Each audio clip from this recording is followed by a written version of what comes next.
A warm welcome to the 63rd Rajagiri Roundtable Conference. This is the second event being conducted as a Zoom meet. So today's topic is Time Has Come, how edu startups and educational institutions collaborate to implement blended learning practices. After the COVID outbreak, we always talk about the new normal. When it comes to education, the new normal is blended learning. There is another context in taking up this topic today. Rajagiri Media had instituted a national award, Pallikudam National Award for Startups, which was meant to recognize the best practices followed by the startups to help the education sector in this crisis.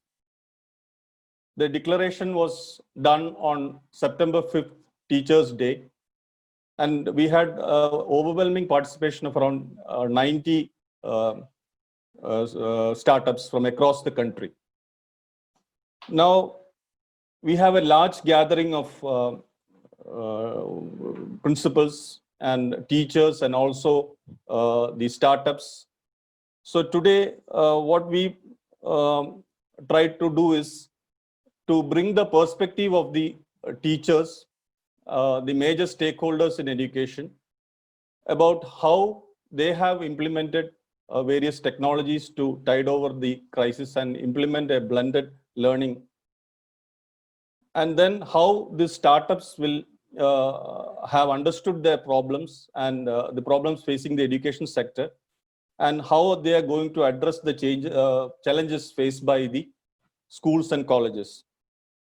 The objective of Rajagiri Roundtable is not just to discuss the problems and then disperse. Our idea is to find some solutions and also develop some set of recommendations which can be submitted to policymakers at the state and central level. So the most recent report on EdTech sector shows a very rapid growth on a year-on-year basis from 2019 to 2020 till date. The user base for paid and unpaid services has grown from 45 million to 95 million. Online education offerings are expected to increase 6.3 times in the school sector, that is from class 1 to 12, K-12, to 1.7 billion. And for class 12 and above, it is expected to grow 3.7 times to touch $1.8 billion. So of course, for this startups, this growth is a good opportunity. But I would also like to add a word of caution, because I was also involved with a startup at a very senior level for 8 years. And we were involved in market data, news analysis, and then financial services. So at that time, that market was really booming. So every month-on-month basis or year-on-year basis, it was moving at such a fast pace. So when we had the monthly discussions, we often used to indicate, discuss these figures and then think about at least getting 1% of this market share. But actually, it doesn't happen so easily. So the growth of any company in this sector, in this tech sector, will depend to a large extent on how they are able to understand the problems faced by the schools and colleges and how best they are able to implement them. So in the India, how does India fare in the global competitiveness report? We are in the 68th position. And when it comes to workforce skills, we are 107th according to the World Economic Forum. So workforce skill means vocational training, digital skills, and also ease of finding trained employers. And in ICT implementation, we are 120th among 140 nations. So this is not very much optimistic picture for any stakeholder in education sector to think of a rapid growth. And in India, 65% of the children go to government schools where the infrastructure may not be, we have already seen after this COVID lockdown that how much infrastructure problems they are facing. And out of the 35%, rest of the 35%, around 85% are going to affordable schools, our children.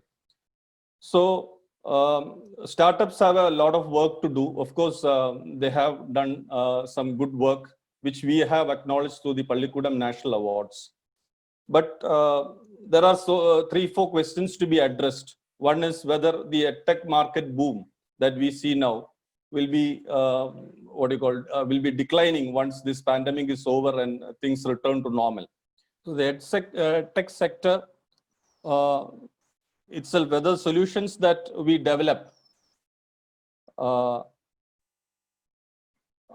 suitable, whether this one-size-fits-all approach will be suitable for the education sector as a whole. So these are the questions that we want to address here.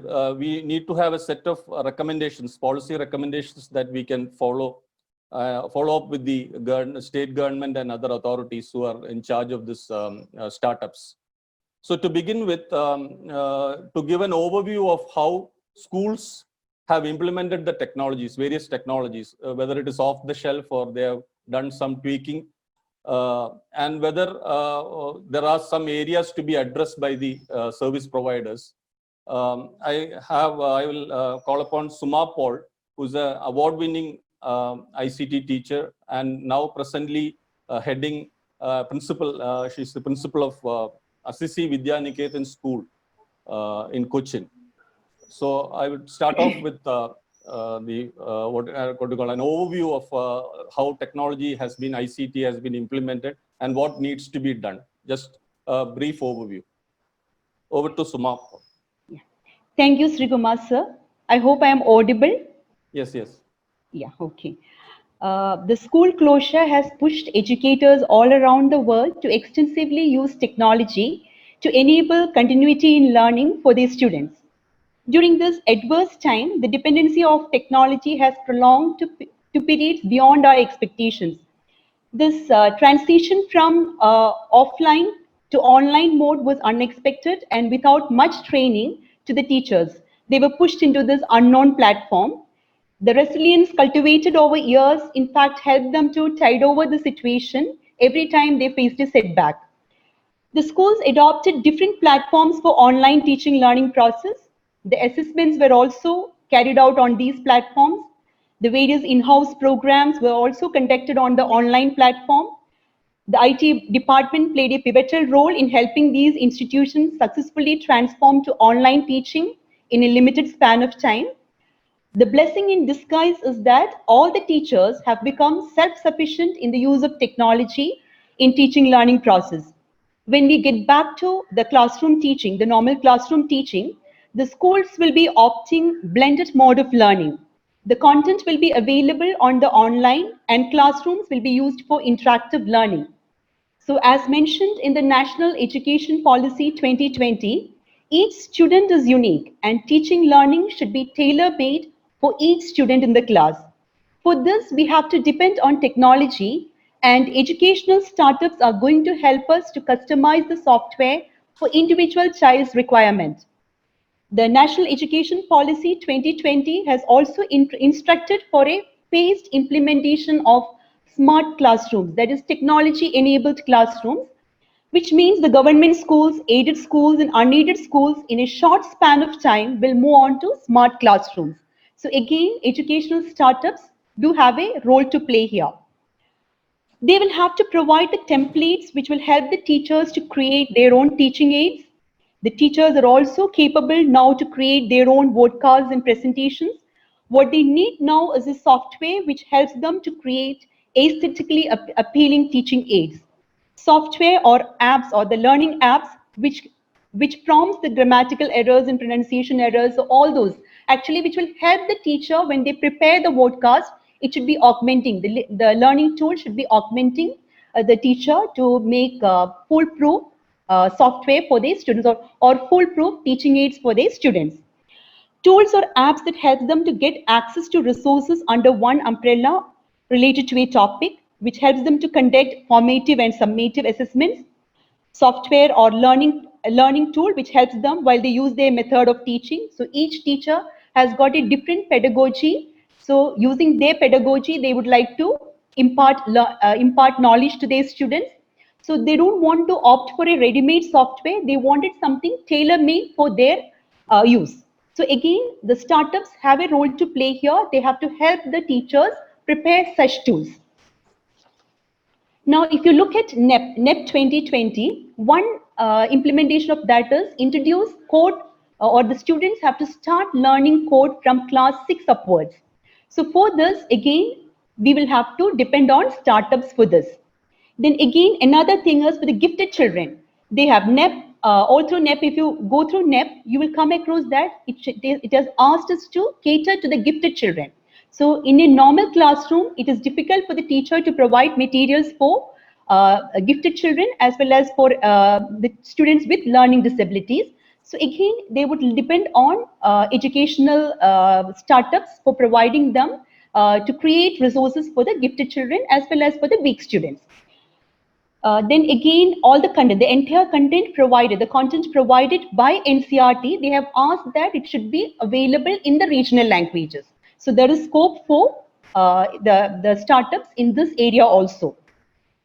Then as an administrator, or for administrators, educational planning, training to the teachers, training to the students, creation of e-content, everything you will be, or even virtual labs for the practical purpose. That is what is in more demand now. We are all looking for good virtual labs for providing practical exposure to the students. So again, for all these startups, educational startups is what we rely on. Then again, to make your classroom teaching learning interesting. Now the teachers are proficient in the use of technology. What they look forward is, they will be looking forward to the normal classrooms where their teaching is impressive or more interesting to the students. For that, definitely we need teaching aids with augmented reality, because the students are behind games, which makes use of augmented reality. So we need teaching aids, enough in teaching aids for each topic, which if made using augmented reality will definitely generate curiosity in the student, and the student will be able to understand and imbibe it better.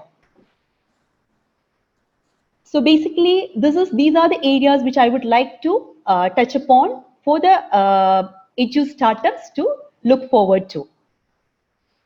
Yes, thank you, Suma Paul, for that very insightful introduction you have given. So many areas you have identified, and maybe that gives some idea to the startups also to implement some good practices.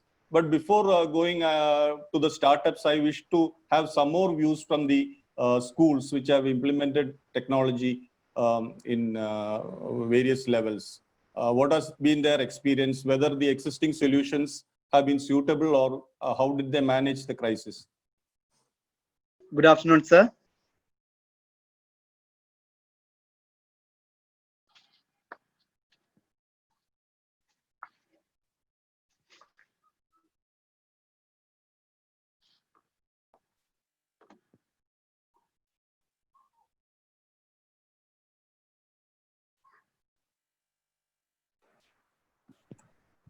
Please carry on. You're audible. Yes. Good afternoon, sir.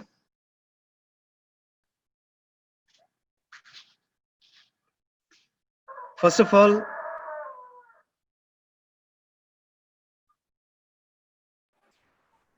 Carry on. We can hear you. Please carry on. okay, sir. First of all, we need to understand what do we mean by technology. Very often we mean technology as modern means of communication, as such as gadgets or apps. But we cannot, I feel that we cannot afford to limit the term technology into only apps and gadgets. Technology is something beyond. And what is technology? When it comes to technology, very often we think of mobile or computer. But even a table or a chair, when I say chair or table, can we think of it as technology? Yes. Technologies are things created by humans that makes our lives easier or solve problems. And so when it comes to the educational technology, very often we think of the online classes that the government has asked and we have adapted during this COVID-19 situation. And very often we can even pride ourselves saying that we have been effective in our education. But when we see very seriously, are we able to reach out to almost every children of our school by using this modern means of communication? I'm not belittling the great impact this modern means of communication is making in our educational sector. What I mean to say is that when we want to use technology, is it practical or is it practicable?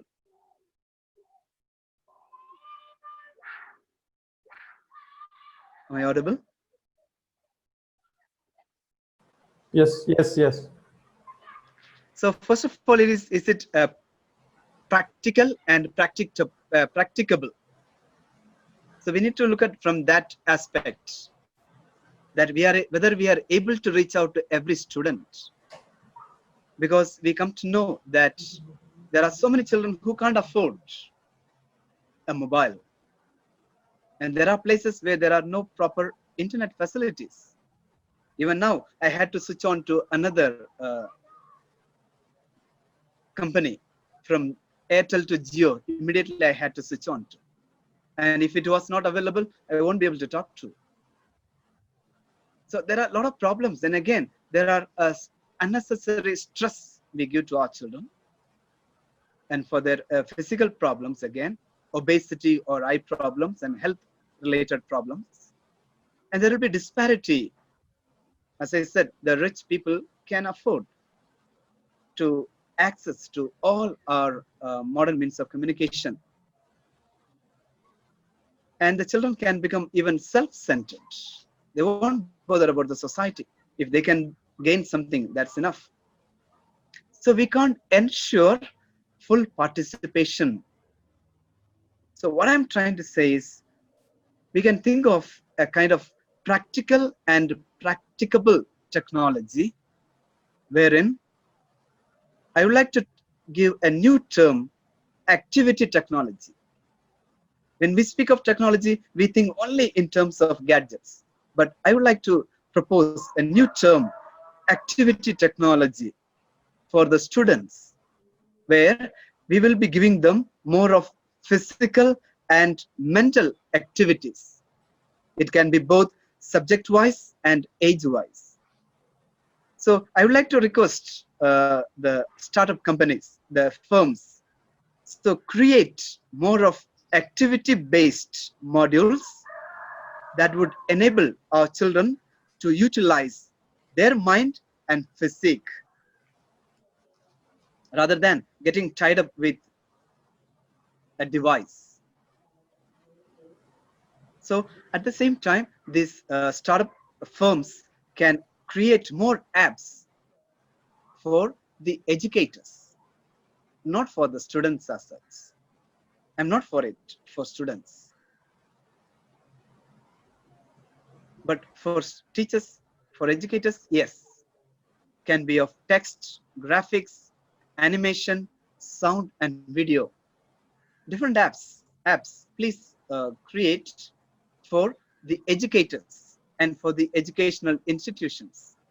And definitely we, the educators, know how to translate those apps into activity-based modules, which we can give to our students, and they can gain a lot without much relying on the modern means of communication, wherein we will not be able to ensure full participation, but we can translate those apps which the educational startups can make for the teachers then definitely we will be able to translate that into activity-oriented modules for our students.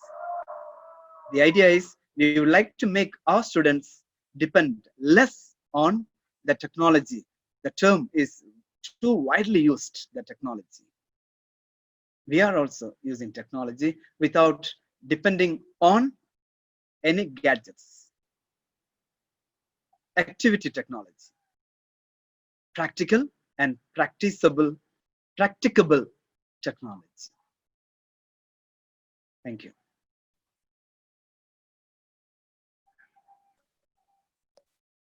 Can you hear me now? Have I sorted out the issue? Yes, ma'am. Okay. Do you want me to carry on or do you want me to wait? Shall I speak? Okay. Please speak. Okay, thank you. Yes, so we started in the UAE, luckily for us, way back in March. So we were able to benefit quite hugely from our schools in the UAE and them going through the pain when we first went on to remote learning. So when we started back in June, we feel that we had a bit of a head start, and GEMS had done a lot of work putting together a system called Phoenix. We were already using Phoenix, but more for our integrated management system. So we now have Phoenix Classroom. We're on 2.0 now, we've just moved over. So we've just moved from Teams to integrated Zoom, and everything that we have, all the apps, all of the resources is all within Phoenix. That's been really, really helpful, because what we found in the first place, I don't know if the other principals have found the same, but certainly back in March, April, May, there was an absolute plethora of apps and new technologies and different whiz-bang systems for teaching out there. And there was almost too much. And I think one thing that will need to be done, particularly with startups, is there's going to have to be a lot more clarity about what is offered by these companies, because very often you couldn't actually really see it until you started trialing it. But teachers have only got a certain amount of time, and they can't be trialing absolutely everything that's out there. So I think if startups are going to support education, they need to be really, really clear about what they are offering and how it works, so that schools it's much easier for us to pick and choose what's going to work for our different contexts. Because otherwise it's a really big time consuming thing. And we got caught out early with a couple of things that weren't going to work. The other thing is affordability, and a few people have spoken about that already. You know, we're in quite a privileged position, obviously, but even we struggle sometimes with the amount of money that some people are charging, and quite extortionate, really. So again, it's got to be affordable, and for equality's sake, it needs to be affordable for everybody, not just the more expensive schools and parents who are better off. So, and I think we also have an opportunity to support. So we don't just sit back and wait, as schools don't sit back and wait for it all to happen for us. We've got a moral obligation to actually help and support, and particularly help and support so that some of those new technologies can be affordable. And we're looking at how we can do that now, what we can do to actually contribute to that. And I think it's really important that we do that.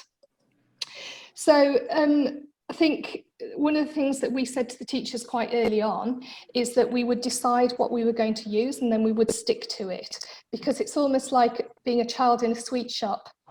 There's so much out there, you want to pick and choose and trial, but in order to maintain sanity for both teachers, students and parents, we've stuck to one or two few things, and we would be very discerning about anything else coming out that we would look at. I think one of the things, as well as the academic side, it's really, really important that there is also a focus on the emotional health and well-being of our students.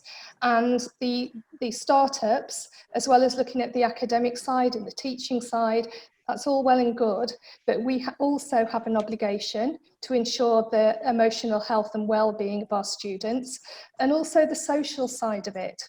Because while we're not in school, there is no opportunity for some of these children to be socialising. And what I would like to see is whatever comes out, whatever is developed, has a social side to it, so that students are interacting in a safe way.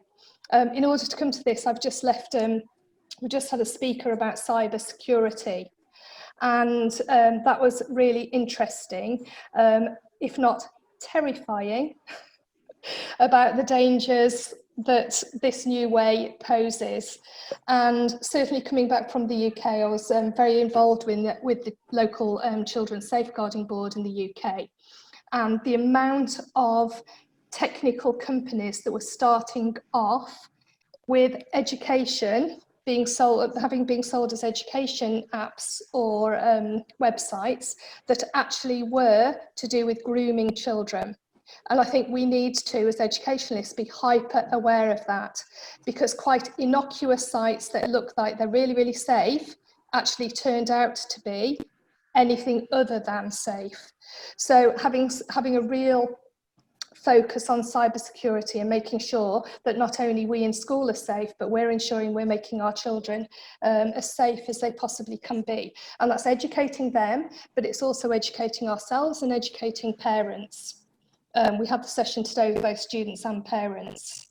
So the emotional well-being, the cybersecurity, being very, very clear about assessment, because assessment is going to change. It is absolutely going to change, and we need to take hold of that now and make sure that we've got a very, very robust formative assessment protocols in place.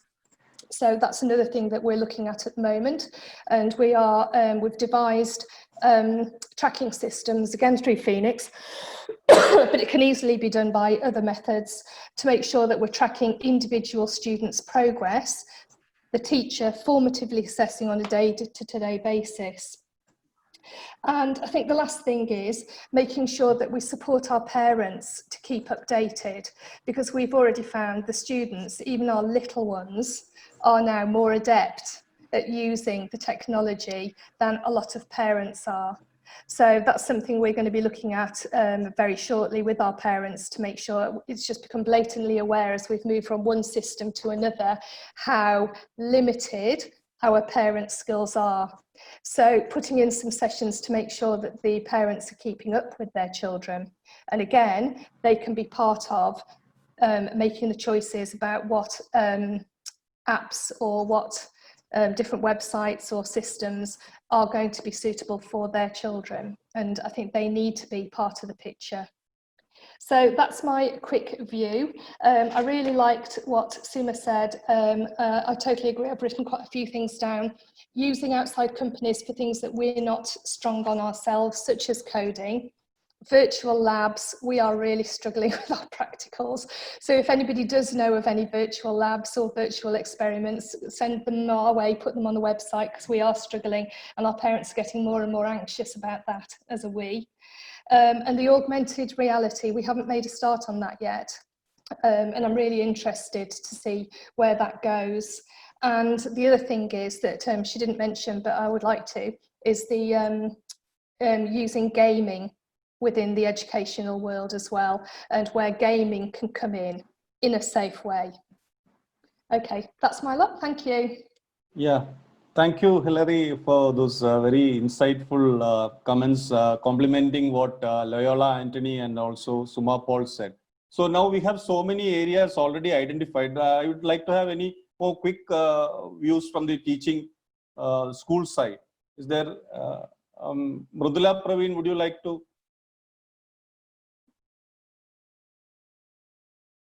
Before we go to the startups, let's have any other quick views from the schools.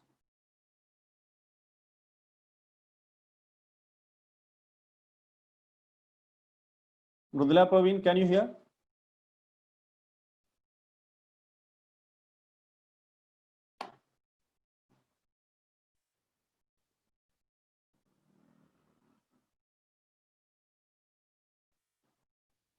Mrudula, can you hear? Or we'll move to the startups. I think somebody can, the startup can to speak about the views that have been expressed and how we are going about what is the current state of technologies that are being developed by the startup community. So who will take the lead in this? Hi. I hope I'm audible right now. Yes, yeah. Okay. Hi, everybody. This is Sneha. I'm the academic director at Tutor. We are based in Info Park, Kochi, and it's really nice for me to be here. A few things about myself, a quick intro. I've studied in the United States, major being mathematics, and later on, I've been introduced to the education sector quite early on during my studies itself, and I pursued into being in the same field. And I am fortunate to be a part of Tutor, which is an online tutoring organization. And I think I would love to share some of the insights in this opportunity here. Okay, so as per what Hillary earlier mentioned about the kind of crisis which has struck the schools as well, not just in India but the worldwide. Um, it's very important for education or the startups who have been doing service in this field to actually step up. So a little about my organization. We are Tutor. It's founded in 2012. We are an online tutoring company. We have our own software, our platform for the education, built for the education purposes. We have students currently from more than 22 nations, and we have a faculty base from India and many other countries. Many of the curriculum that we serve for are IGCSE, IB curriculum, the CBSE, ICSE, the US Common Core, which can also be called the American curriculum, the British curriculum, and so on. So we do have a lot of curriculum that we serve to based on the student base that we serve to. So how is this kind of process happening?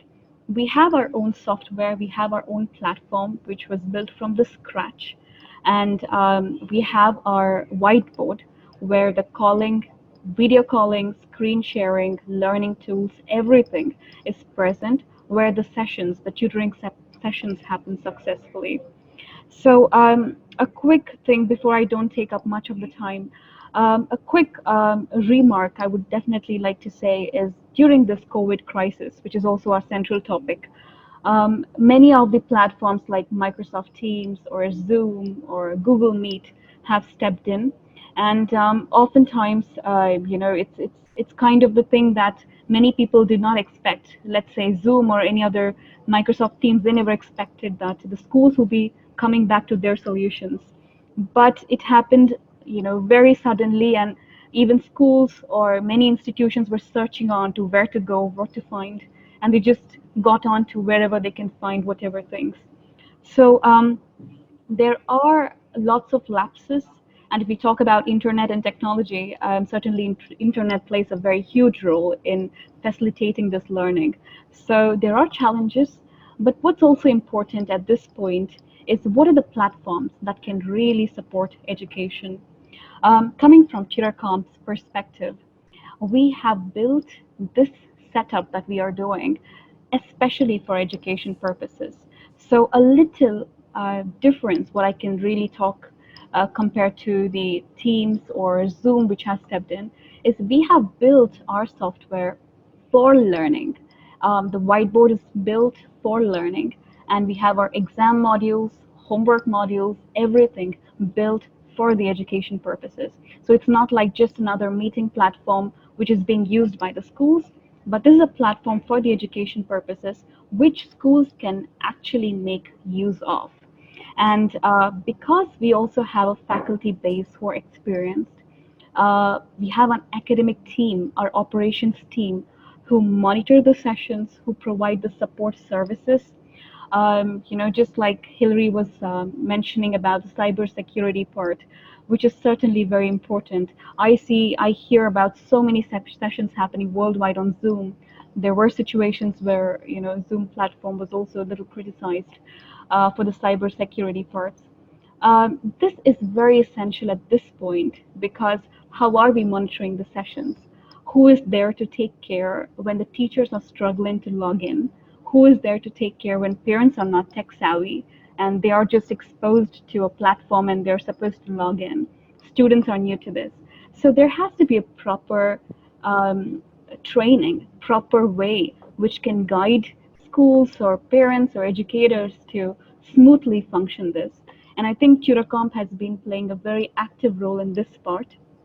We are currently the official partners to the government of Dubai, and we'll be launching in 193 schools throughout Dubai with our services. So we have collaborations in different places. In UK, we are associated with an IB school in UK. So our collaborations are working because we have our operations team who is dedicated to supporting parents, teachers, and schools right from the login, right from any technical issues, right from the security parts. And I think this is where our software has been, and our platform and our service as a whole has been working very hard to meet the current challenging situation.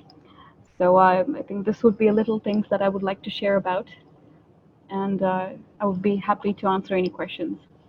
Okay. Thank you, Sneha, for that very informative and very insightful view of from the side of the startups. I would like to just get one more view from the startup side, whether they have really understood. Now, so many issues have been identified by the schools where they need the support of the startup or technology companies. So have you understood this, or are your present solutions that you are offering, are they in line with the, has there been a dialogue? Ultimately, the success of startups and also the beneficiary, that is the schools or the colleges, that that synergy can happen only when there is an understanding of each other's needs. Basically, startups need to understand the needs of the schools and colleges or any educational institution. And they also need to think of, as Sneha said, thinking of training the teachers and parents who are also going to be involved in this. So I just need one more view from the startups before we can go into some solutions.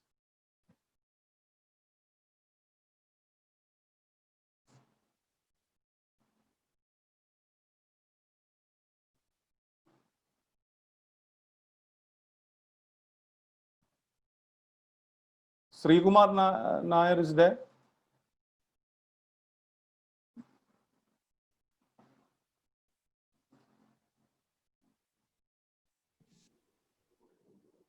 Yeah, am I audible? Yes, yes. Okay, so I am into a slightly different field than what has been discussed so far. So I don't know where I will fit in, but let me give you a perspective which might be relevant to at least some. I basically work with colleges and industry, and where we come in as a startup is because we have spent quite a lot of time in the corporate sector, and what we realized is that there is a lot of information gap that exists between corporates and the higher educational institutions in this country. So our startup was essentially focusing on that gap. You could have an MBA coming out of a college, but he will not be job ready, and that is a reality that all of us face today. And in the corporate sector, we face it day in and day out, where we hire these people, and then we have to spend quite a lot of time training them on basic skill set which is required on the job. So our education sector, sadly, unfortunately, is focused on subjects. It teaches business, it teaches accountancy, it teaches history, it teaches physics, it teaches civil engineering, it teaches a particular subject. But somehow we have realized that that's not how the corporate sector works. And that dialogue is missing for whatever reason. So we thought that there is a lot of scope for somebody from the industry to get engaged in this segment. And we work with both industry on one side and the higher educational institutions on the other side, and try and bring some kind of a bridge in between these two, so that the courses which colleges teach are ultimately useful when the guy comes on board in the companies, and that is where our focus is. Company is called Big C. It's based out of Bangalore. We have an office at Cochin also. We largely work in the non-tech industry. We work with the banking and financial services sector mostly. So that's the kind of job we are doing. I don't think I have too many comments to offer on the school education side, the K-12 segment, but I'm focusing much more on the so-called demographic dividend that the country is proud of, that we have a lot of young people, because all these school students will ultimately end up in colleges. And as a startup community, I think within this country also, we have all the big names focused on the K-12 segment. So I think there is a lot more involvement required from the startup side also on the higher education segment, where it has to be much more of job skilling that will be required, much more than the technology part of it. The technology is an enabler there, but I don't think technology is going to determine how the startups are going to be effective in that segment. It is more about the content based on and using the technology that is currently available, but then ensure that technology will only help you to widen the reach and maybe spread it faster and quicker across the country. But the larger job is about bridging that skill gap that exists between what, like I said, what the industry needs and where the colleges are today. We have about 50,000 higher education institutes in this country, and we have 3 million students who actually come out of graduation and post-graduation every single year in search of job. And skilling level is rather poor from whichever universities or colleges that essentially corporates hire from. And so all of them actually end up after graduation struggling with a degree in hand, but not enough skill set to actually do a job properly. I think there is a lot more work that needs to be done in that area, and which is one segment that we are focusing upon. So thank you, Srikumar, for giving me an opportunity. Yes. Thanks, Srikumar. Now we have been hearing about the issues that are to be dealt with by the startups, and of course we were talking about basically problems. But we have one person, Vinish Scaria, is from Changanasheri, Kerala. He has got a solution. So let's listen to that. Before he's showing us the solution, I would like him to have a brief overview on how startups view these issues that have been talked about in the last hour. Thank you, Srikumar sir. Hi, everyone. Yeah, my name is Vinish Scaria. In fact, I am into the learning management system for the last 5 years. Actually, I'm a professor. I'm teaching in one of the college, Saint Bookman's College, SB College. You must be knowing about that college in Changanasheri, and I'm taking care of the training and placement activities of the MBA students. So before joining to SB College, I was into a corporate, like I was with the Emirates Global Aluminium. It's in Abu Dhabi. So I was heading the SAP learning solution implementation. So from that time onwards, I was exploring this particular area, the learning management system, because maybe around 10 years back also, I had a feeling that, okay, this is not the way maybe, or the knowledge to the students should be much more open than the present one. Like even more than the syllabus, the students should able to learn. That was, my thinking. But when I joined with the academics, one of the struggle I was facing is that, as you're aware, means even the other Mr. Sreekumar Nair was mentioning rightly that the students, my MBA students, those who were just finishing their courses were not able to find out the job because of the lack of skills. So, and unfortunately, I was not getting enough time to train them, because I was just once in a week, I'm getting the time.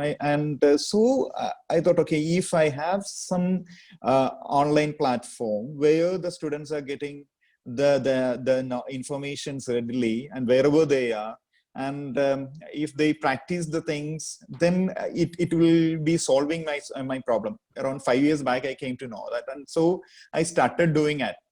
And we had, as you are aware, in the open source itself, we have many resources available, and I used one among them, and I started training the students. I will say that the present pandemic is an eye opener. It's not a threat to the education sector. I will never say that. Okay, maybe we all are struggling.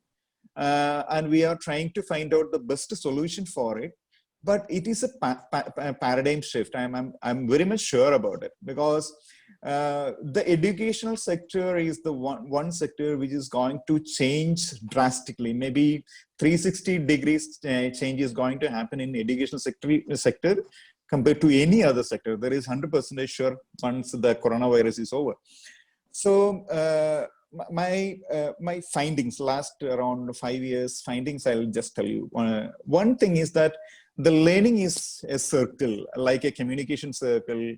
The learning will complete only after it finishes the circle or it rotates. Now, unfortunately, what happens is we are, the majority of the schools were using, like Mridula was mentioning it, using the one-side communication. Maybe they are using Zoom or Microsoft Teams or Google Meet or anything, but only majority of the things were one-way communication. There was no mechanism to assess the students learning properly. Maybe they are using it, maybe by using the WhatsApp, they are sending the homework and getting the students to fill it up and send it back. A huge work, but ultimately it is not, the majority of the schools are not able to monitor it properly. So here, if we have a learning management system where we can deliver the session, maybe delivering in this session, maybe by direct virtual sessions or direct classroom sessions, maybe by recorded videos like Tutor Labs was doing it, or the other resources like the assignments or anything. And there again, if we are sharing the video sessions, majority of the people is having a concern. See, like our Kerala government already started. They started for the schools, and they started the YouTube channel, and there is a view. If we are seeing, the view is huge, more than maybe 1 million views are there. But we don't know whether the students are learning it properly, or whether the focused people are learning it or not. So here in the learning management system, the advantage of the system, our system, is that we will have the whole control of the students. Like the same way we can monitor and we can control the students in the real time, we can have the control of the students. So whatever they are doing, when they are logging in, whether they are attending it properly, or if you are sharing a video to them, whether they completely, they completed the video sessions properly. And even we can give the restrictions, like, okay, suppose we need our students to do certain assignments or a quiz or anything. We can set the restriction that, okay, until and unless the student complete the previous activity, maybe it's a video session delivered by the teacher, the student will not be able to attempt that one.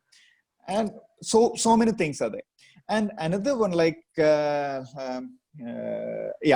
ma'am was asking about the gamification. So there is a huge area of the opportunity of creating the gamification and interactive sessions. See, and even I have also kids in my home, and I'm experimenting with them most of the time.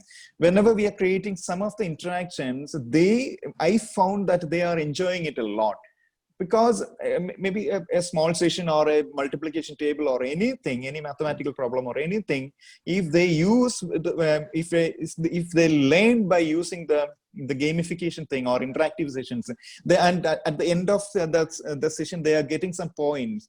It is engaging them. Another important area, what I found last 5 years, is the recognition, or means if the students are getting a real feedback from the teachers, and if they are recognized when they achieve something or they complete something properly, the engagement is very much higher. Maybe it's 100% or 200% we can engage them. These all things are implemented in our system, and we are make suring about that one. Another area in the means in the higher education area, what we implemented is competency mapping. Like Sreekumar sir was mentioning that, okay, if you don't know the students after completing the whole, I'm sorry. Yeah, after completing the whole curriculum, maybe the students are confused. Okay, what skills I learned, or what are the competencies I acquired? So if we in our system we have the opportunity to map the competencies. Okay, suppose if a particular person complete a course, these particular competencies will be mapping to his profile with evidence. And for the NBA accreditation, all these accreditations, it is going to be the checking point. So all these things we can monitor it, we can capture it in our system. And another one is the integration. See, maybe I'm not sure. Hilary Ma'am's GEMS is using a single platform to administer the whole thing. I'm not sure, but we should have a single platform to administer the whole thing. Maybe it's a virtual classroom, maybe it's an online test, maybe it's an assignment or attendance marking, anything. If we can monitor, we can administer, or we can integrate in a single system, it will solve a lot many problems. So we are very much successful in that particular area. If we want to integrate Microsoft Teams to our system, we can do it. So these are the, I mean, so just a summary. That's it. If any questions, I can address it. Thank you. So would you like to show your presentation at some point? Is it relevant now? I think there is no relevance, sir. I think Not majority of them, yeah, majority of them I mentioned already. Okay. I have also acknowledged the presence of senior IAS officer, Mr. Christy Fernandez. I think we'll get to him once we talk about the policy issues later on. Now, startups, I think we need to little more elaborate on how you have understood the problem with the school and college system. And I think somebody else can give an overview on how they think these problems can be solved. So a lot of areas have been identified and how best we can go about it. One is the affordability, because there need to be a revenue model for the startups to flourish. And on the other hand, there is an affordability also. We can't say that one solution fits all. So whether schools can have a different different methods of accessing these services, either on a subscription basis or one-time basis, whatever. So can startups think in that way, so that more schools and colleges can be on the onboarding platform?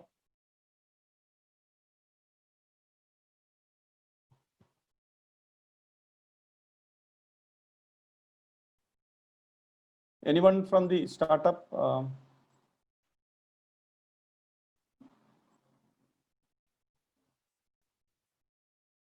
Yes. Please go ahead.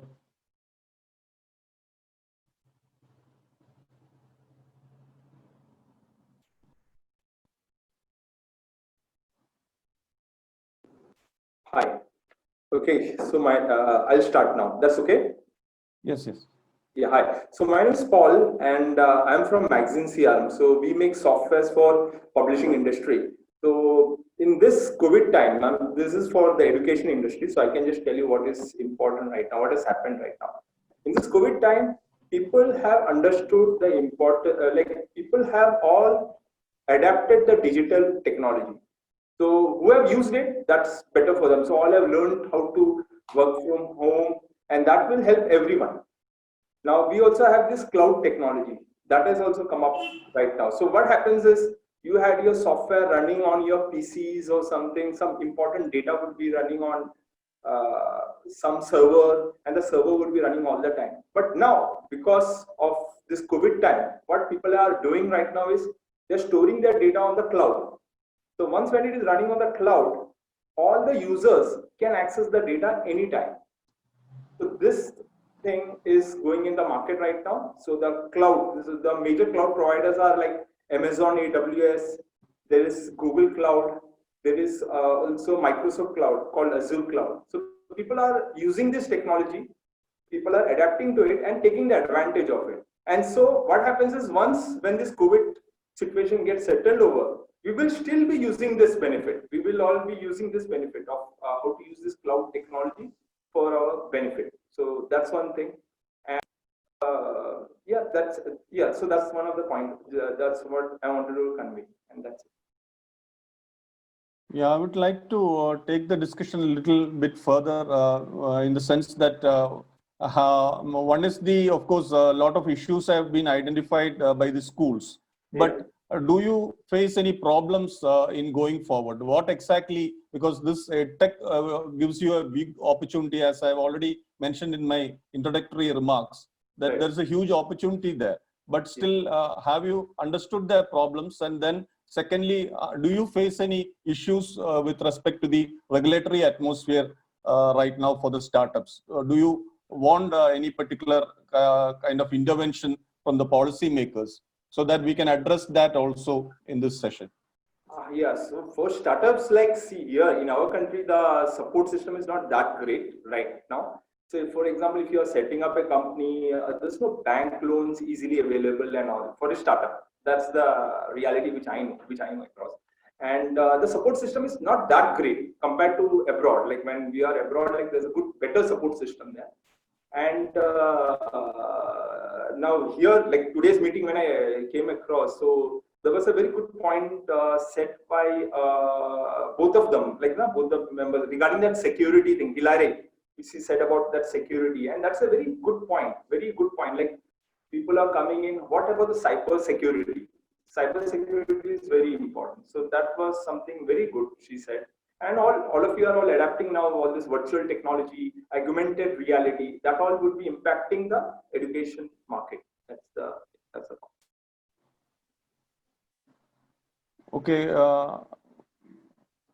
So my point which I raised earlier is the same thing. As Paul has pointed out, there are some issues faced by the startups. So what is the recommendation that you want from the our side, which we can actually communicate to the policymakers? Because we can always talk about the problems, but for the ecosystem to develop or the industry to develop, there needs to be certain things that we need to do on a priority basis and certain things which we need to on a long-term basis.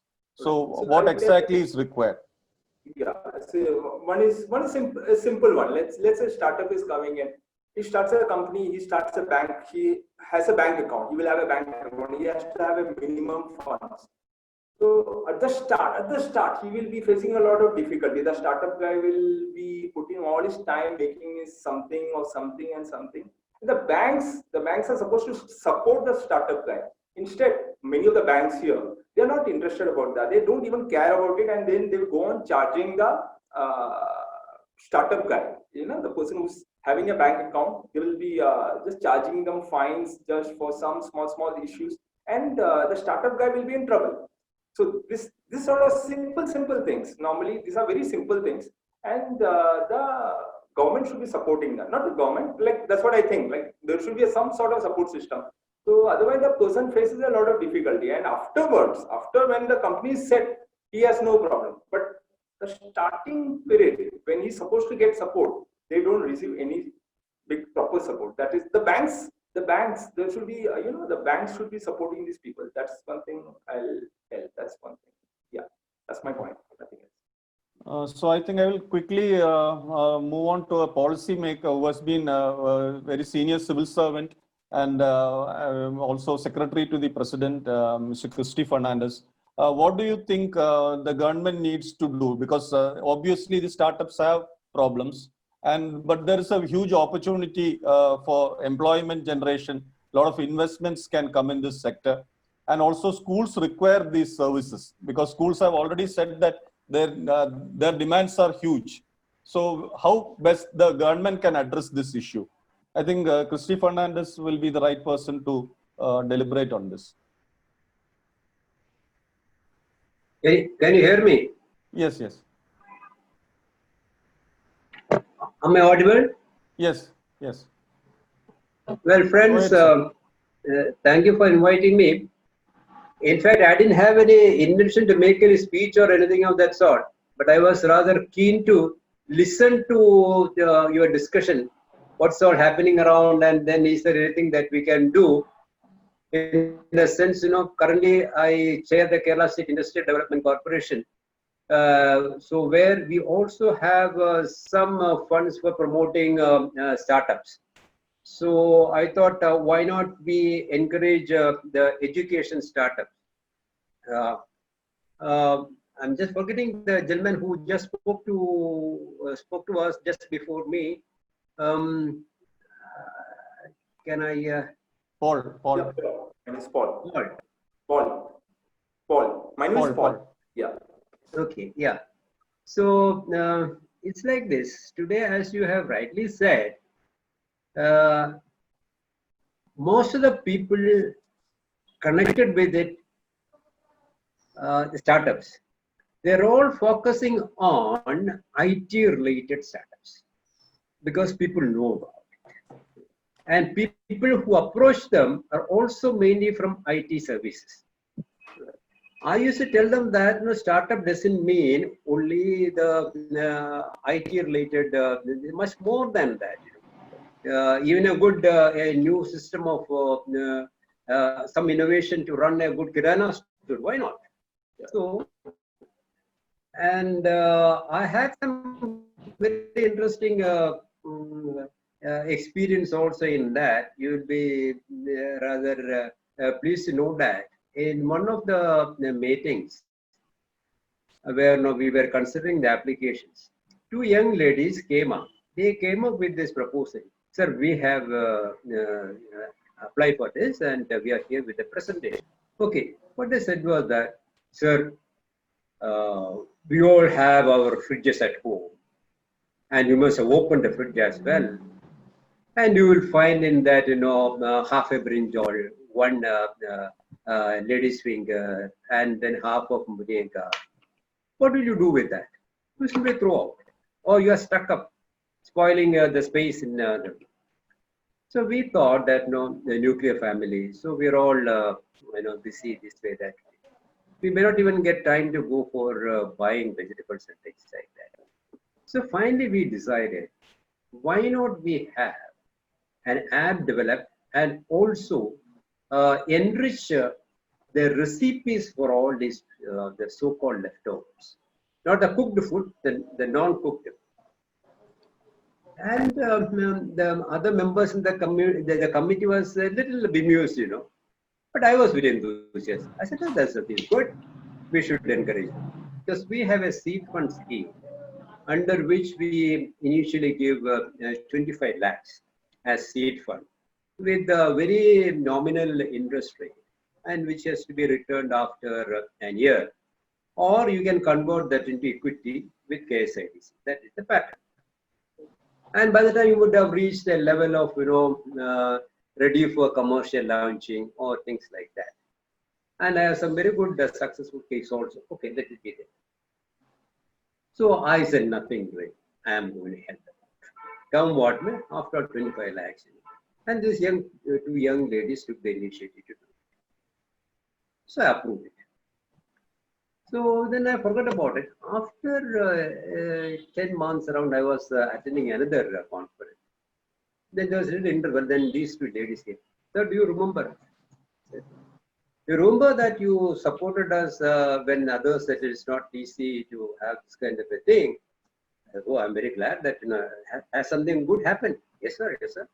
When we met you, we had only a dozen recipes. Now we have over 100 recipes and building on. Apart from all that, there is a chain store, like more and they have shown interest to buy out us. Look at that. To buy out their startup. And then what did they offer you?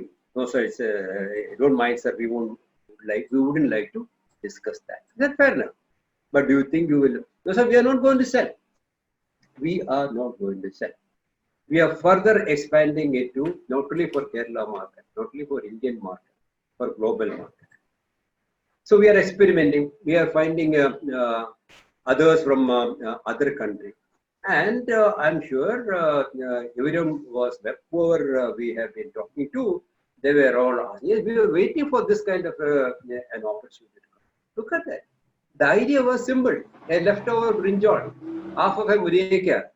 So there's several such cases like that. So this is on one side. Then, of course, we have a huge financial technology companies also coming to us saying that we want 30%. That's fine. So one of the very practical thing which I can tell you, education technology, we know. That means people who are connected with this. Maybe we have the startup mission of Kerala, but it's much beyond that. A startup mission, a smart classroom.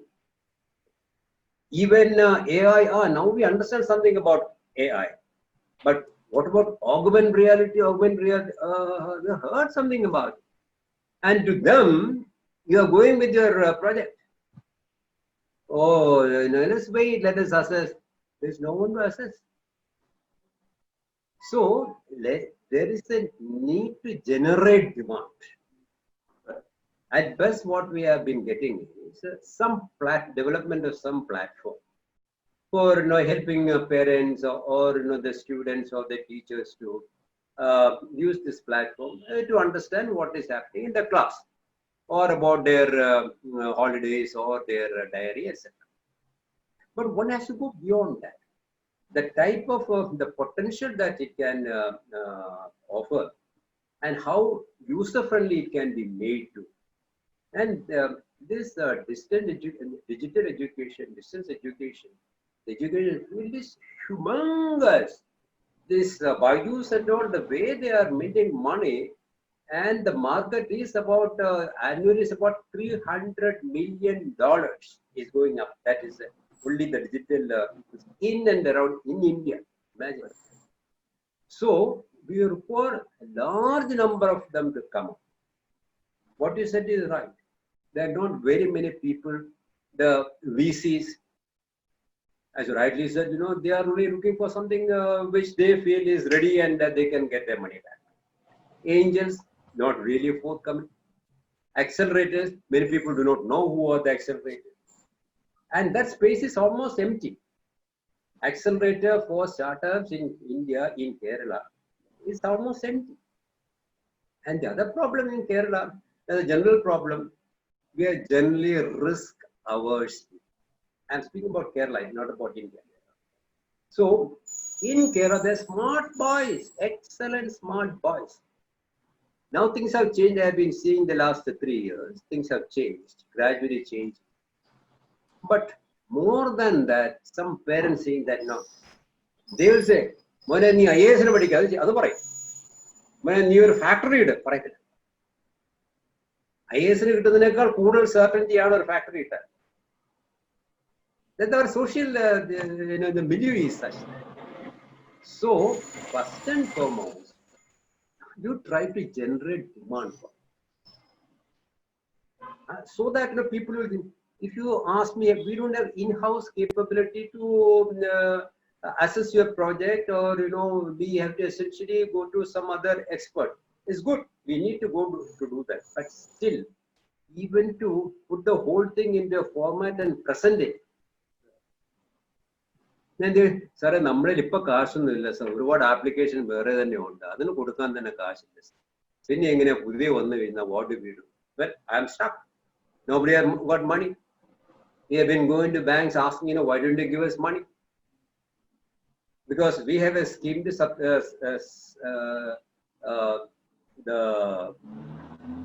take funds from the bank and lend it to the MSMEs at a very affordable even about 8% interest. Where do you get? And do you think any bank will give even 9% they won't give? And taking money from banks at 10% and giving it to MSMEs at 8%, we will close down our institution much faster than what we think. So there's a real shortage of money. That is the COVID phenomenon. Let's not worry about that. But what is required is that at this time, this is the occasion for it to build up that critical mass of a demand for startups. And the gentleman from SB College, he has a lot to do, youngsters, identifying them, code them, energize them, and really create that passion in them and that little fire in them. Then, there's sorry for what Abesh Rangathu Varunambrilla, sir. Namuko on Marti Pichar, typical Malayalam, Marti Pichar. Ella Mendiniana, Pinadaka or Shivere, Chaka process here, Chaka. So, education is plenty of money. Apart from all that, this is something which the society needs. We need a lot many social entrepreneurs to come into this field. And education technology, by and large, is commonly understood as using technology. We ought to have something more than that, what is called the knowledge component of it. And as it has been rightly said, the less fortunate children and the so-called smartphone being used by the husband, the father, the wife, the mother, and then the children, they wait for this little contraption to be free so that he can answer again. Look at that. Can't you find out something very simple and user-friendly? Which somebody can buy 2,500 or 3,000 rupees and then load all these things and give it. We have such gems in our less privileged areas. Why not this social enterprise concept has just not taken roots at all? Believe me. Enterprises in the cash and but social entrepreneurs and social enterprises, it is as much capable of making money. And there is no other sector like education and health. And even for strengthening health, you require education to be strengthened. Sorry, I must have been taking more time than. Yeah. So only the small and thing that I would like to suggest is that let there be a demand generated to a level of critical mass so that people seriously look at it from the point of view as invested.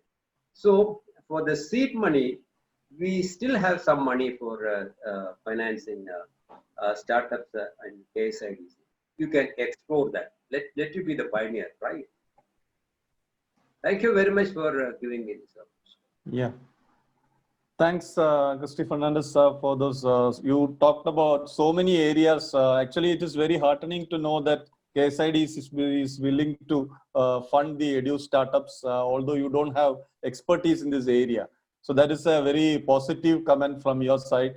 And I think our startups will take it positively. And in case they require funds, they should definitely be approaching KSIDC, because KSIDC is one of the more premier industrial development corporations in Kerala.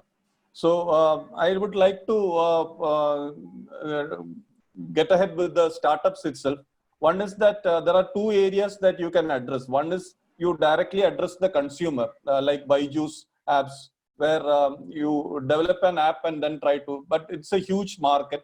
But there are, from the discussion that we had in the last 1 hour, we found that there are so many demands from the school side also, where actually they need some customized solutions, where they don't look for some off-the-shelf solution, but they want some solution which is specific for them, or which may not be even highly technology oriented. That the word technology itself is not being used in that context. So do you think that you can take up this schools as a important area to focus on rather than the mass consumer market?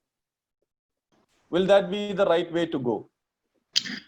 Srikumar, I think I can address a little on that. Am I audible?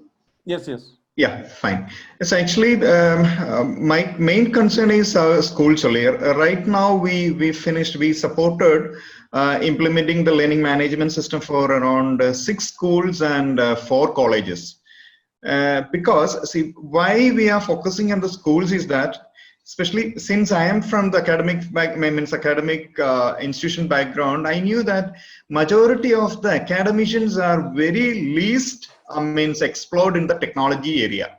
Because before that I was into corporate, so I knew that the difference, because majority of the teachers cannot do all these technological things until and unless they have an external support or expertise to support them, to equip them, maybe even for recording the videos or uploading the videos, editing the things, creating the interactive contents. All these areas definitely they need the schools need an external support. That maybe whenever we are offering our services, we are saying that, okay, see, maybe we can just implement within 1 month we can train you and hand over the program to you, but at least for 1 year, if you are not, if we are not with you, maybe it will be difficult for you guys to do all these things. So they are convinced, and that is our strategy. Because even our BrightBee technologies the main motto is empowering the mentors. So we are trying to equip the teachers to to create the content with the help of the technology. So that is the major area we need to focus on it. So I think others can also add on this particular discussion, I hope. Yeah, I find that there are other startups also who have not so far spoken. Would they like to comment on this before we move on to a conclusion or summary? Before we summarize the main issues covered, would somebody from the startups be interested in commenting on any of the issues that we have talked about?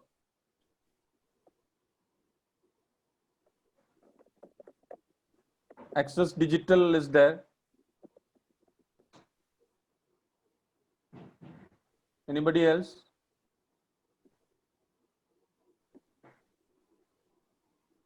Sijo, Ausif.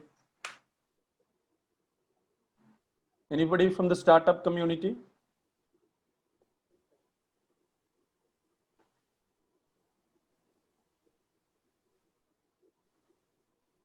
Yeah, so I will continue with this. There was one point raised by Loyola Antony from Nagaland Christopher School. It was about activity-based learning, how they were looking at some solutions which are activity-based. Actually, Pallikudam has launched some activity-based learning programs, which doesn't require much of a technology. It is based on a new methodology or pedagogy called Pallikudam pedagogy, and it is accompanying the NCERT curriculum.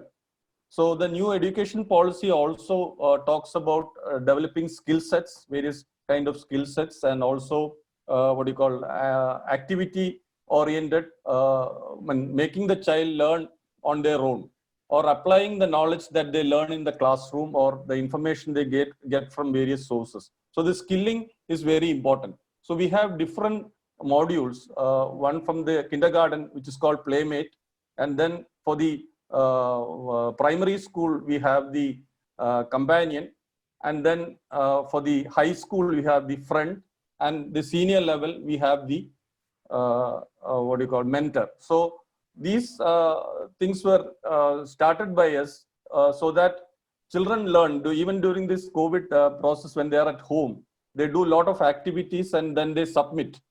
So the assessment part has not been done so far, but a lot of inputs are coming from the teachers, and actually a teaching community is evolving. So we want teachers to be part of this movement, because we are giving different grades to teachers, starting from the Adhyabhika level to the Acharya.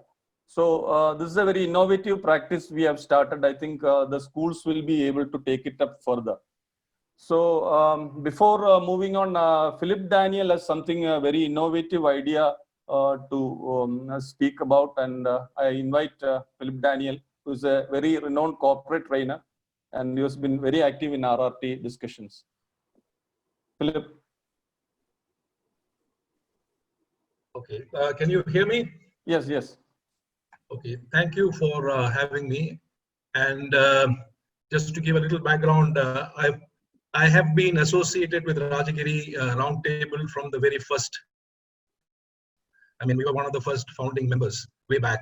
So I've seen the evolution of the various activities the Rajagiri Roundtable and Rajagiri Media is doing, and I'm absolutely delighted to see the way it has progressed.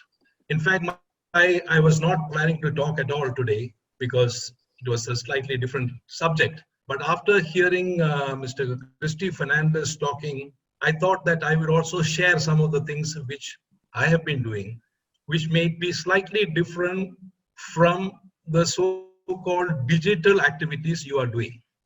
Now, with the COVID happening,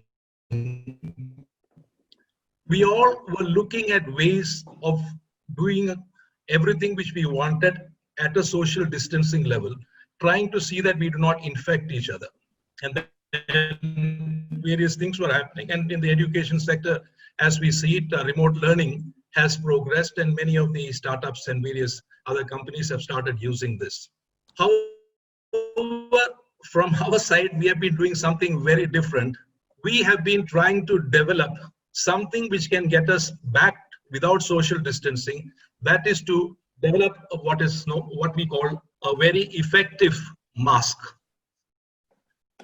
We are developing a mask wherein social distancing is not required. We are improving upon the mask, which currently most of us know as cloth mask, which has all its limitations, whereby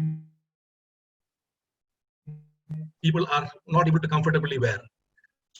So all the problems which you are talking about, not having the problem of children not able to mix, or we are not able to interact, our approach has been totally different, but it's not in the digital media. But we have now created something. This is just an indication as to what we are doing. We have already patented, this has got an air exchange system whereby you will be able to breathe comfortably. You will be able to see each other comfortably. There is no need to stand very far because you will not infect each other, because the areas where you're infecting is protected, hermetically sealed, and then you have a battery air exchange system which will take care of it. So I just wanted to, in fact, even mention to Mr. Christy Fernandez that there is also startups which are in this direction, and we are actively working on this, and hopefully we will get this product out in the market. And we would like to have a situation where the students can come back to school. Maybe, if we are not able to deal with this particular thing, but they will be able to wear a very effective mask, wherein they will be able to talk to the teachers, interact with the teachers, interact with the parents, breathe comfortably, and deal with the problem in a different way till we all get vaccinated. So this is a slightly different approach which we have taken. And this particular product has already been, we have already moved the patent for it already, both domestic and international patents. And we are hoping to get it because we did the search of this, and we found that there is nothing similar to it available. Now we are actually done the prototypes, and now we are looking for actually startup, funding, etc., to take this market and make it to the next level. So I just wanted to bring this into this forum, also saying that there are startups of a different kind happening in this particular area. And this is all what I wanted to tell you, and I will keep you posted as to how we are moving forward with it. And for all the other people who have actively participated in this particular interaction, I would say we have a lot of learning, and a new type of teaching will be coming into it. There will be innovation, and whenever we have a problem, innovation takes place. That is the mindset of a creative human being. That is how progress takes place. So thank you very much. I just wanted to share this with you. And if anybody has any questions, I'll be glad to answer. So that is big breaking news actually for us, because now we have a product which we can give to our teachers and also students, and make the schools reopen in a much earlier date than we imagined. I think that will be good news for students also, because children are so. Now we are working on it very fast. We are working on various, getting it out in the market. So this is the current status at which we are in. Okay, that's great. So I'll summarize what has been told. Then, if somebody has something more to add, Suma Paul began with some of the areas where the schools are really lacking.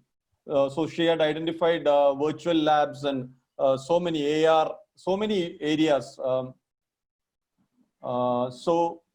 That is one thing. And then Hilary and others who spoke later on, including Loyola Antony from Nagaland, they all spoke about various issues they are facing. Every school needs a solution, that's for sure. But from the startup side, Paul and others talked about the problems that any startup can face in this, especially education sector. So there was some positive news from Mr. Christy Fernandez, who is the KSIDC is on the KSIDC director board, and they are willing to fund startups in this sector, although their domain expertise is not that high. So that is a very positive development, and definitely the financial problems that they face, or understanding the market. Actually, I think more help is required for the startups in this area. So before that, Mr. Christy Fernandez would like to intervene. So I'm just calling. Can you hear me? Yes, yes. Yeah, this is in response to what Mr. Philip Daniel has mentioned. Why don't you drop into our office? Now, are you in Trivandrum or in Cochin? No, I'm very much in Cochin. Okay. So I would definitely, I had come up to the startup mission some time back, but somehow it did not take off the way we wanted. So anyway, doesn't matter, not to worry. Don't take no for an answer. Okay. So what I would like you to do is that just make a small concept note on this. Go to our KSIDC regional office here in Cochin, that is opposite to Manorama, the Choice building. And when you are going, you can tell us, I can speak to somebody there. Or no, because of this corona thing, there may be some restrictions. Doesn't matter, but you speak to the GM or whoever is available with that, and make it as a project which you would like to seek a seed. Yes, we would like to do it. We have made a very nice video presentation, and also the full. We have done a full patent application already, so it's already a far ahead situation. But so the only thing was that the way the two areas which we are finding a little problem. One was the situation of getting the patent fast enough, because the way the whole process goes, while we have spent all the money, getting the patent cleared, that's a long process. But sometimes it goes up to more than a year and a half. That's the kind of situation. Sometimes it's a little frustrating. I'm sure that for activities which are related to immediate requirement of corona, etc., there should be some methods of moving this faster. The other aspect is you can use this once if it is available for further product development as well, and also marketing. So that's what we want to do. It's not a bad idea to explore. I would request you to do that. Thank you very much, and definitely it would be helpful, because we feel that this product would be helping not only the children, it will help everyone, because all the issues which we are having about problems about mask is solved, because the technology which we have brought into this is that it makes breathing very easy, and you don't require all the problems of a mask is taken away when you have this. Okay, thank you. Yeah, that is really very breaking news for all of us, because we are all looking for some solution whereby the schools can reopen much faster, and also colleges. We are all affected as parents, and as also children are also really affected. So before we wind up, there is I would like to summarize some more points which were made here.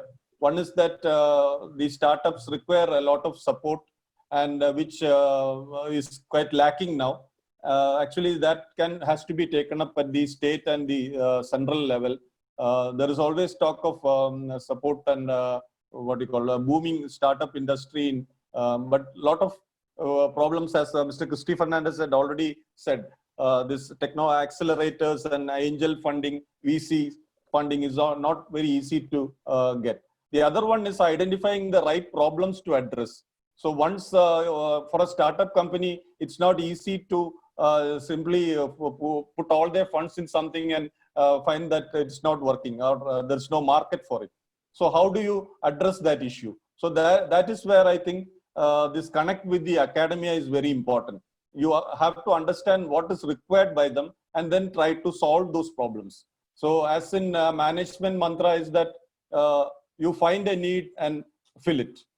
So once that is done, then there will always be market for growth for any organization. So that apart, there is another area, that is when you are implementing something, do it on a global scale, which again requires huge investments. So I think ultimately it all comes to funding, but more importantly, addressing the issues that is faced by the education sector, whether it is the schools or colleges or even other kinds of skill-based training centers. So I'm really happy. Before concluding, would anybody like to comment on any of the issues that we have raised in the last 1.5 hours? Any more? Hello, is it possible to make a comment? Yes, sure. Hi there. I'm a colleague of Hilary. I'm the new vice principal at Gemma's Modern Academy in Kochi. I currently I've been teaching in the International School of Geneva, and I'm speaking to you from Geneva because I'm still awaiting work permit and flights to get over. So experiencing one of the realities of actually leading and teaching remotely from another continent, which is interesting. I've got a background in entrepreneurship and social engagement, and I've currently developed a couple of programs for Cognita Education Group, which filled the gap that was following the grade 11 and grade 13 in the UK removal of exams. So I developed something called Unleash, which was a transdisciplinary project-based online platform for students to work together on work around the Sustainable Development Goals. So I'm really interested when I eventually come across to Kochi, I'm already leading the school with Hilary, to integrate community links particularly, and business links. I'm a Rotarian in Geneva, and I have an interest in really establishing what I call classroom to boardroom, the opportunity of students to experience workplace learning, both in the classroom setting and also through work experience or internships. So very much in the area of enterprise, entrepreneurship learning, and a mindset towards problem solving and innovation, because I believe that the blended curriculum is going to create lots and lots of opportunities for what we really need, which is interaction between school children and the real world of work as it changes and develops at such a pace, and also university in terms of further lifelong learning. So that's an introduction. I've got nothing more than that. I've been listening with great interest to all the speakers and was particularly pleased to hear Hilary reference well-being and the opportunities that are presented by links to the local and the global community. And that's something that we're going to be at the forefront, hopefully, in the area to secure in the coming months and year. Thank you. Great. Srikumar, I have one more point. I forgot to answer that one. Miss Hilary was asking about the experiments, live experiments within the class. So there is one website you can refer. That is PHET, PHET. I'll text it, PHET.org, I hope. Yeah. I'll take out PHET.org. Yes. Yeah, I'll take out the correct one, and once again I'll send it, because all this chemistry, physics, mathematics, even biology, all these experiments, the virtual experiments and simulations, you can have it from this one itself, and that is an embedded. You can embed it, and if your learning management system support it, you can definitely bring it, because in my learning management system I'm always able to bring that the simulations to the system. So just try this one. It'll definitely help you out. Thank you. Great. So is there any other views? Because we want to actually create a set of recommendations which we can already, some indications have come from different speakers who have talked. Gray box. Sure. Oh, you too, huh? Oh, okay. Yeah. That's very strange. We'll try it once more. Hello? I can hear a disturbance. Yes. So we are planning to have a set of recommendations which we can give to the authorities. We were fortunate to have KSIDC board member Mr. Christy Fernandez here, and I'm sure that there are so many organizations in the country who will be willing to support the startups them with much needed funding. But only problem is they don't understand the market, this edu-tech market as such. This is a new field for them. And maybe there should be some link between the industry, the academia, and also these funding agencies, basically, whether it is virtual, VC companies or the industrial promotion agencies. So these are all areas which we can think upon. Some people have not actually commented at all, but there is an opportunity. You can still drop any comments or suggestions to us. You can write to editor@rajagirimedia.com at any time. We shall be glad to incorporate them if you have some ideas which you come across later also on the same theme. So to summarize, there is a great opportunity with the tech sector, but it all depends on how the startups and other companies, not only startups, but it can be MSMEs or whatever category of companies, how they address these problems that these people are facing. But before concluding, I would like to know from Loyola Antony whether after these deliberations, is there anything he wants to? So Loyola?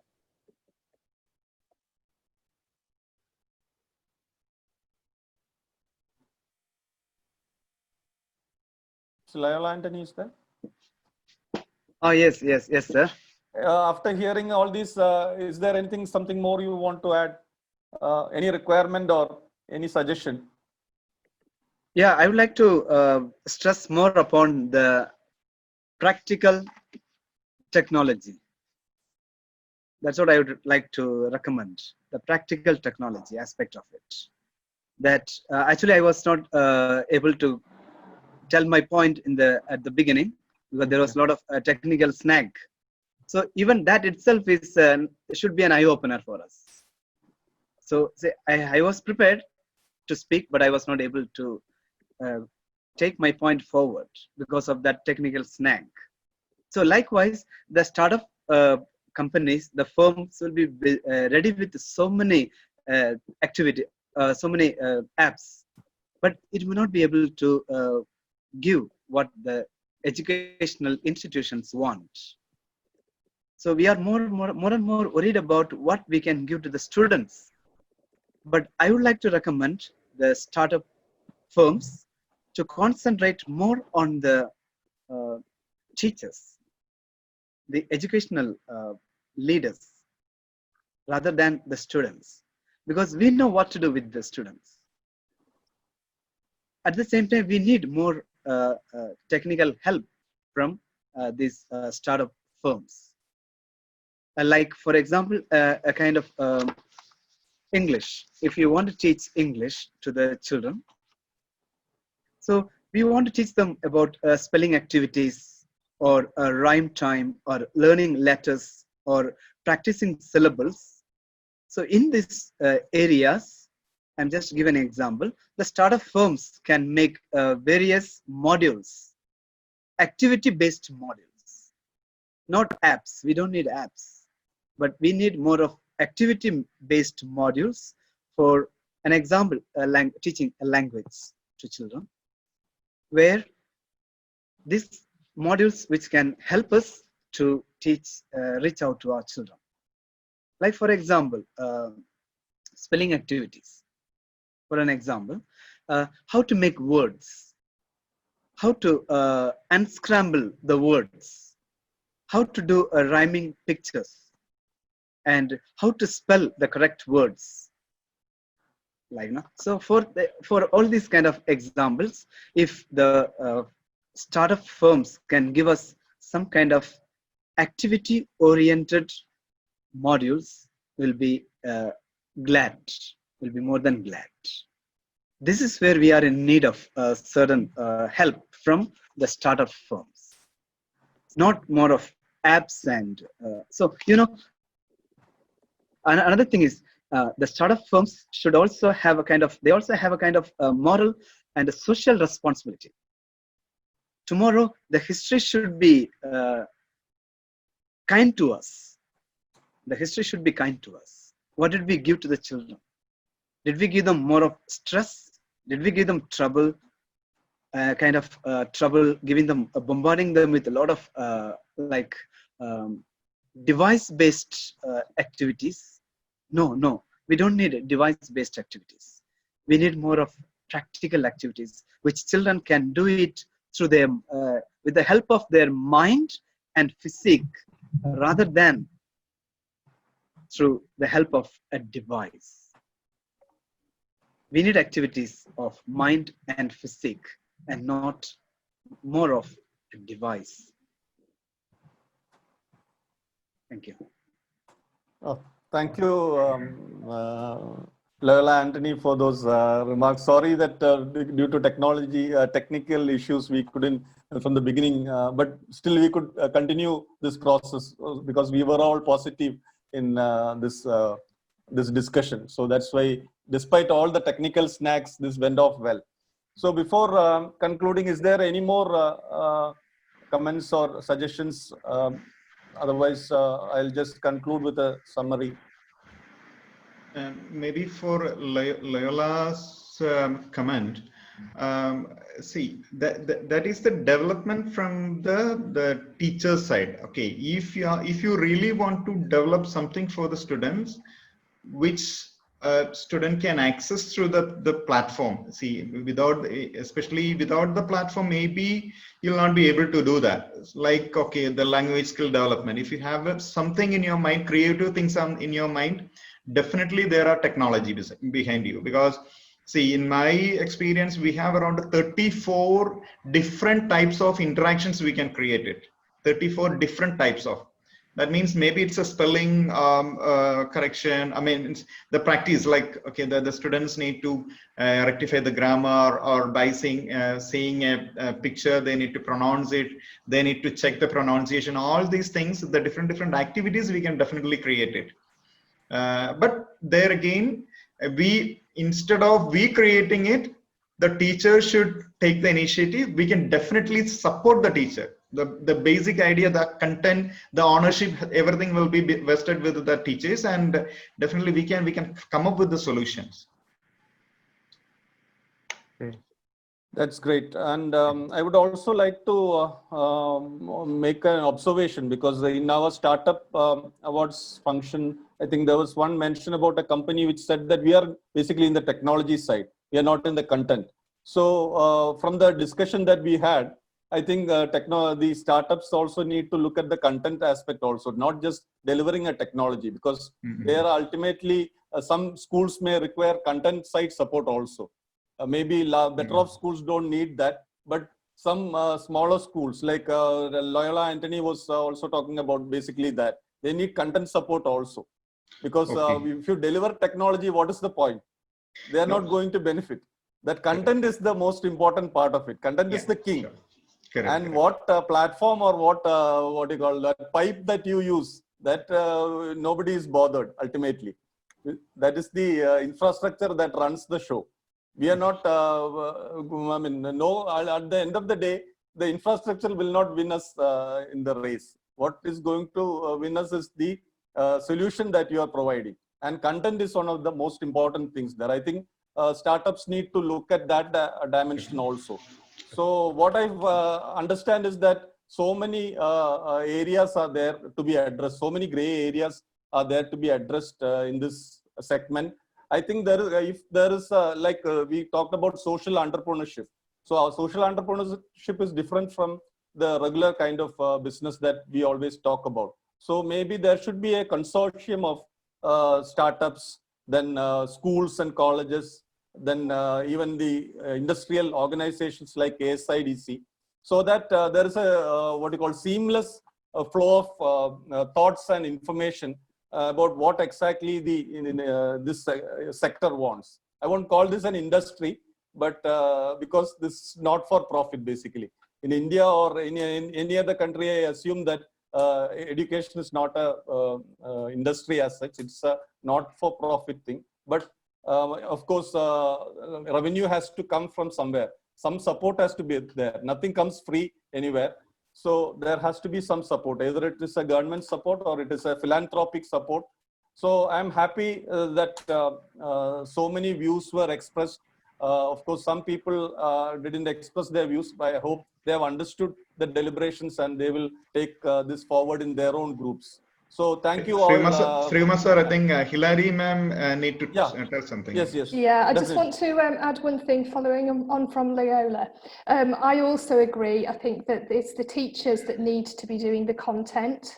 And one of the things that we're looking at, and we've already started actually with one of our partner schools in Delhi, is teacher meets, and actually putting teachers together from different schools to help to develop that content so that they're pooling ideas and sharing ideas. So working on that, we'd be very happy to partner with you, or if you know of any other schools that would benefit from that, because I think the power is with the teachers. The teachers know what they're doing. The technology should be there to support the teachers, not to replace the teachers. And you know, it's now gone from imparting knowledge. Teachers are not there to impart knowledge anymore. They're there to facilitate learning. And more than happy to partner any school that would wish to partner with us to look at that content and to deliver the lessons like you have on, I can't say it, Palikuram. You know, we can all help and join in with that, but putting teachers together from different schools with different curriculums would really help. So if there's anybody who's willing to look at facilitating that, we would be very happy to join in. Maybe a word from my side to Hilary and also to Loyola. Of course, as Srikumar has already mentioned, content is important, but our new education policy may go beyond this requirement. They will say that the how of the learning is more important than the content itself, because any content can be used to develop a certain set of skills in the students. Learning outcomes are going to be absolutely important in the 21st century outcomes. This is what we have to be globally generating in students.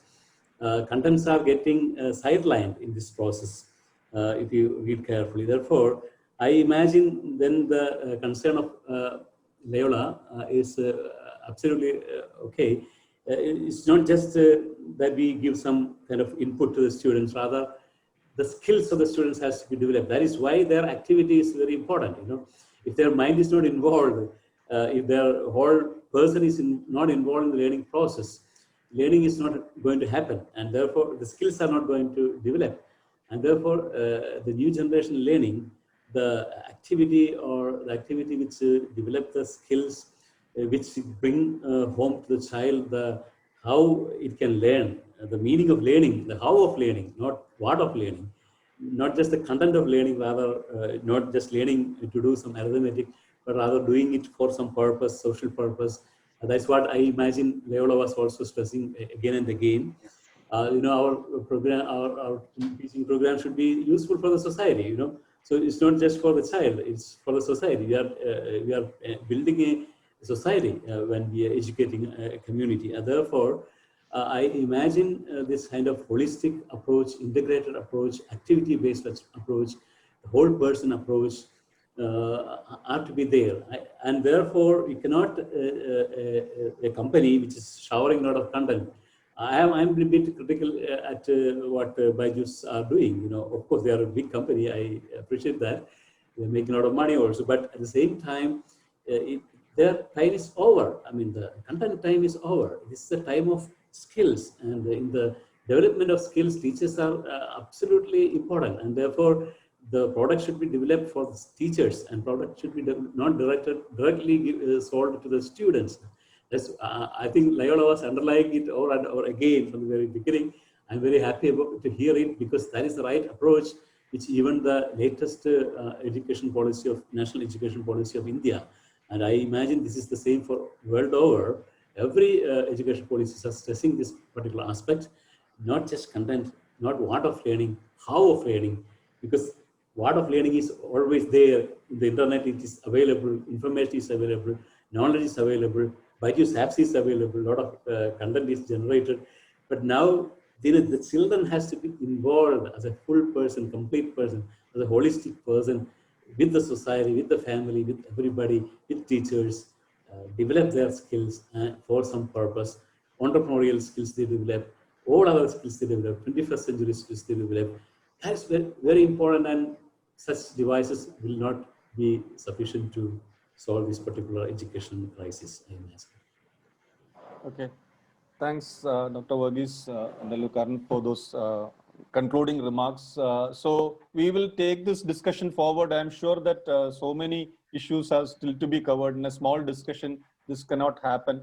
But so many insights have come, and we'll definitely put this up to the policymakers at different levels. And you can still share any insights or any recommendations or suggestions or concerns that you have from your side, whether it's schools or colleges or startups, which we'll be able to compile and send to the authorities. So thank you all, and wish you all good luck. Thanks.